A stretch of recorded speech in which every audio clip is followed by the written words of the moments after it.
motorjem 2.0 TFSI, to je 200 konjski motor. Kakšne hitrosti dosega? Dosega hitrosti po tovariških normativih do 240 km/h. To vse, kar vidimo, ta dodatna oprema, lita platišča, je to standardna oprema, smo zato davkoplačevalci kaj več plačali? Posebej značilno za znamko Škoda je, da so vozila dobro opremljena in da imajo ugodno razmerje med ceno in opremo. So morda še kaj posebnega ravno na teh avtomobilih?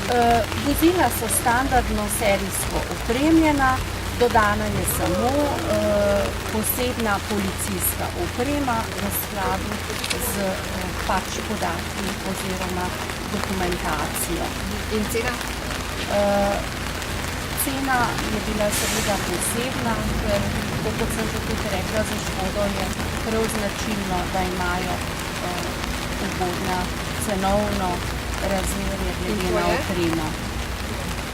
Za ta primer težko rečem, ker tukaj bo policija seveda še vgrajevala še nekaj dodatne videonadzorne opreme. Gre namreč za vozila s specialnim videonadzornim sistemom. Kakšne garancije imajo avtomobili? Vsa vozila imajo garancijo 24 mesecev. Ta garancija velja tako za osnovno vozilo, kot tudi za vso dodatno vgrajeno opremo, vključno z temi sistemi in pa tudi z zvočno signalno opremo na strehi.